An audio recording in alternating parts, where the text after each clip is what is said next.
Hey everybody, Austin here. Um, I'm here recording this video today because I wanted to talk a little bit about myself and explain myself a little more and hopefully help people understand me more and maybe someone else in their life more. Um, so a little bit about me. My name's Austin Michael Schweitzer. I was born in March 29th, 1999. I was born here in Sarasota, Florida, and I've been raised here all my life. I have a brother and two sisters, a loving mom and dad, and a very loving grandmother and grandfather in town. My grandfather owns a real estate business. Um, yeah. So it's a little bit about my history. From when I was a kid, people knew that even my entire family basically knew there was something different about me. Um, I had a high tolerance for pain, don't have it anymore. I was very emotionally driven. I didn't focus well. I had very specific interests and like likings and dislikings. My first reached elementary school, they didn't have they didn't want to label me, so they listed it as other other behavioral issues. Um, Not that there was anything like wrong with me. I mean, I might have gotten in trouble once or twice for small things, but I never like always acted out in class or anything. All my teachers, as far as I'm aware, speak very highly of how I did in school. And yeah, it wasn't until before sixth grade that they had an official diagnosis for me: high functioning autism or Asperger's syndrome. And yeah, I didn't really think much of it other than the fact that I knew I was different at the time. Um, Middle school was, well, let's start with this. I don't think I'd be lying if I said I didn't get picked on once in a while in all three primary schools: elementary school, middle school, and high school. Um, Elementary school, I was sort of the weirdo. Um, Still am the weirdo to this day. Middle school, I found popularity in writing rap songs and dancing and performing for my friends. Um, I still got picked on a little bit, but I think doing what I did, like the rapping and performing and stuff, I think it um, made me more endearing to people, and I think it made me more likable. And I think part of the reason I have such fond memories of middle school was because I wasn't afraid to be myself. I wasn't afraid to um, do things differently than everybody else. And yeah. Um, Unfortunately, not everything went well. When I was about to read, I should probably add this too also. I tried out for basketball multiple times when I was in middle school, never made the team, never even made first cut. Um, my track coach asked if I would like to join cross country because he knows I had very strong calf muscles, which I got from performing on a trampoline. Well, not performing. Sorry. I'm doing this on one take, or second take. So, yeah. But basically, what happened was when I was a kid, I was very jumpy, And to sort of control that, I had a trampoline. I now have a exercise ball that I use to jump on. Um, but yeah, the trampoline gave me very strong calf muscles because I did it every day, nonstop. I mean, I would destroy those trampolines. And yeah, so that's how I got into track and field. And eventually, when I got to high school, and the moment I got to high school, I joined the cross country team at Riverview High School. Um, and yeah, I went through high school and it was okay. Um, I missed everybody from middle school, but I still enjoyed high school. I was in a gaming program and I learned how to design video games. Um, Probably the ever pivotal thing about my life was right before I entered my senior year, I had a mental breakdown. Essentially, I was bottling up a lot of stuff, and it came out as me thinking that I was some horrible person that didn't deserve to be loved. Um, I got into therapy. I've done some work, and I've gotten better with all that. But senior year was really rough because I was taking different medications with trying to figure out a mix that would fix my issues to varying successes each time. And it was just, I remember just being under a lot of stress, feeling like I wasn't really liked by any of my friends or peers at school. Yeah. Eventually, we did get some more diagnoses for me aside from the high functioning autism. I was diagnosed with schizoaffective, I believe it's called, emotional immaturity.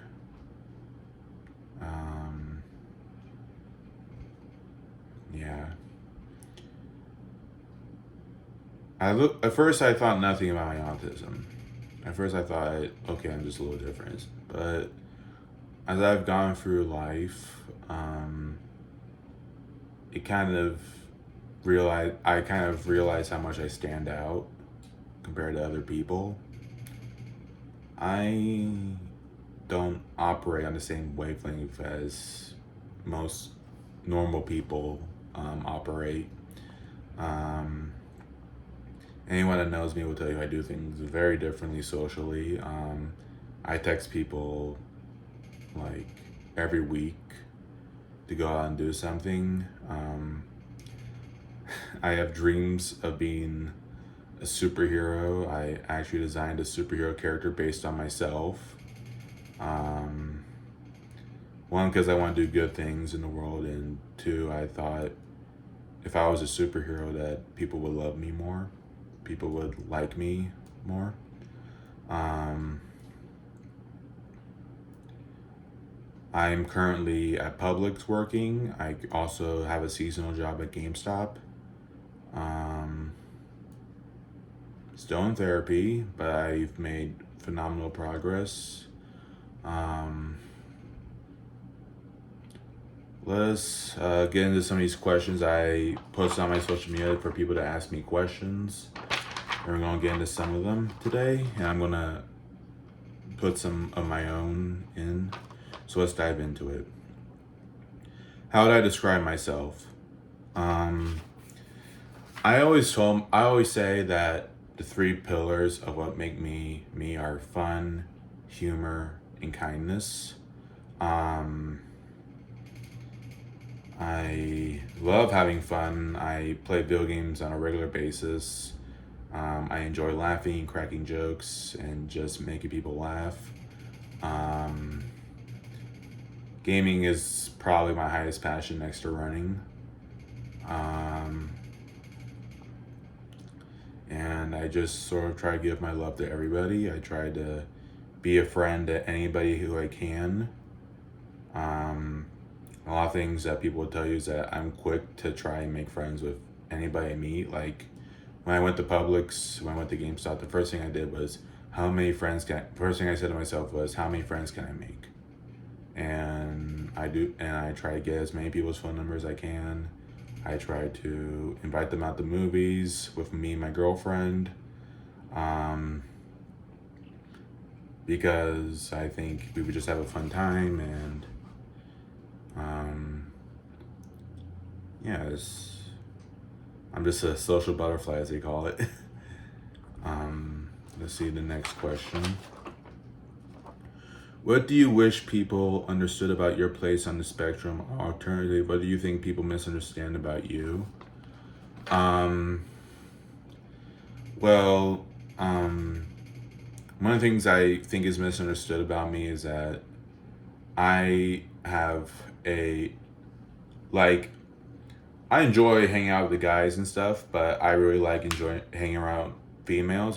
That's my personality. I like hanging out with my female friends slightly more than hanging out with my guy friends. And I've been told in the past, and I kind of see it occasionally, that to some girls and some women, it comes across as a little weird. Some females think I'm trying to date them even though I have a girlfriend. And it's led to some situations in the past. Nothing terrible, but unfortunate things that make me really upset, because all I want is to be friends with you guys. All I want is for us to all get along and kumbaya and all that. So,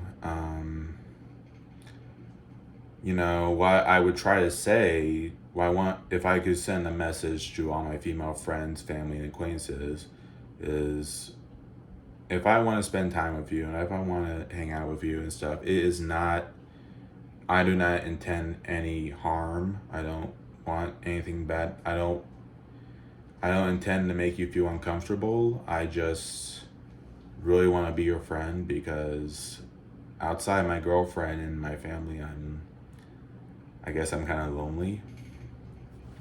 I guess I just, I think what it is, I think why I like hanging out with females slightly more than guys is that when I hang out with females, a lot of the females I've hung out with, there's a lot of warmth to them that I don't really get from guys. There's a lot of comfort in that. There's a lot of sweetness and tenderness. All right, someone's gonna meme this. I just know it.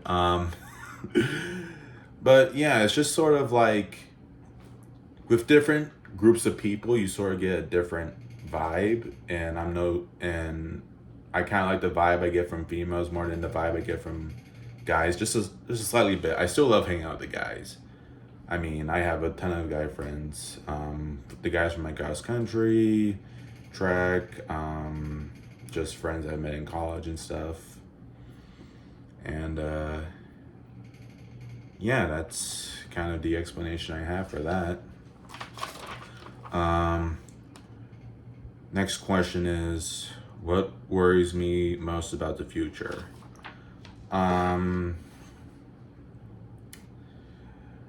What worries me the most is the idea that I'm going to end up alone.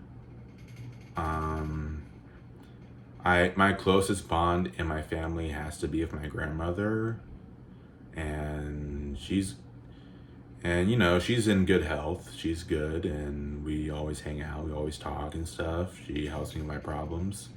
But I know one of these days she's not going to be around to protect me from anything out in the real world. She's not going to be around to always help me, and it's kind of scary to know that, because I feel like kind of she's really the main person I can rely on for anything, and without that, I just don't know what I'm going to do. Um, I feel like people in my life, my friends, will one day just move on, and some have, some haven't, and they move, and it's for various reasons. Some people move out of town. Some people, just move on with life. Some people just get tired of me, I guess. I mean, it's heartbreaking every time. I don't think there's anybody in my life who I don't deep down truly miss. I miss everybody. I miss everyone I went to elementary school with. I miss my middle school friends. I miss my high school friends. And yeah, just being alone worries me about the future. I also worry about where the world's going. I worry that people are going to fight more. People are going to be more divided on just not just political issues, but just stuff in life in general. And that's really hard for me because, I mean, if we all can't get along, then what chance do we have of, what chance do we have of surviving without each other?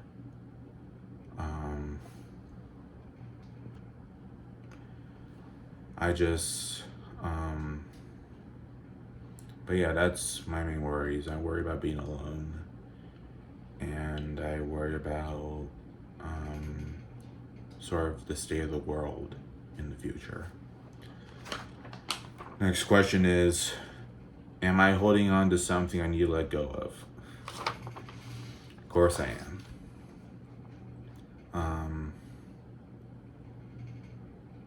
I hang on to people a lot. I have a hard time letting people go because it goes back to just, I get lonely. I truly, truly get lonely. And it's hard to say goodbye, especially to someone who you think is going to be in your life forever. And that's sort of just hard things, you just, and sometimes, there are people that may not be the best for you, but you still don't want to let them go because you think they belong in your life. I think everybody belongs in my life, and I don't let go of anybody no matter how much they hurt me because I still care about them. So I don't know if that's an adequate answer, but that's what I'm going with. To what degree do I actually control the course of my life?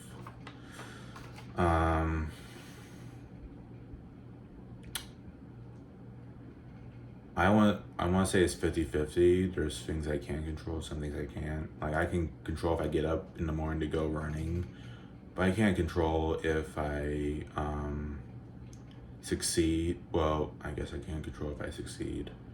I can't control anything I'm born with. I can't control.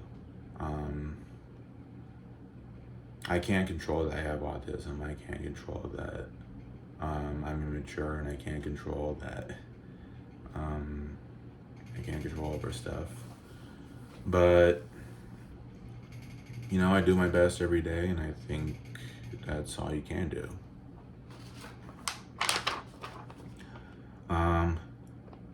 What drives you to love the people the way you do?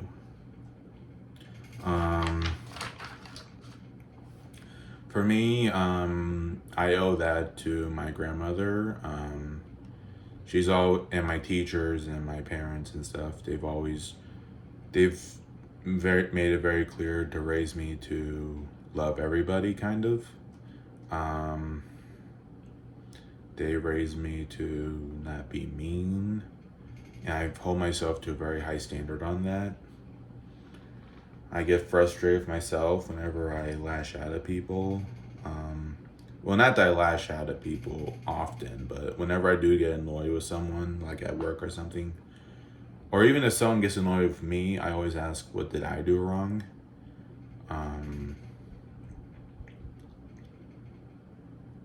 yeah, let's see. It's just, I guess it's just my upbringing, my nature. Um, I don't care who you are. I just want to be your friend, and you're nice to me, and we can get along, and then that's great. And if there's something I'm doing wrong, then I hope I can correct that and we can be friends. Next question is, what is one of your major motivations in life? Major motivation would be I want to go into game design. I want to make video games. I want to do voice acting. I want to be one of the things I want to do acting. I want to do like entertainment. I want to be a part of the entertainment industry. Some ideas I had was one idea I had was to be the first voice actor for Mighty the Armadillo from the Sonic series.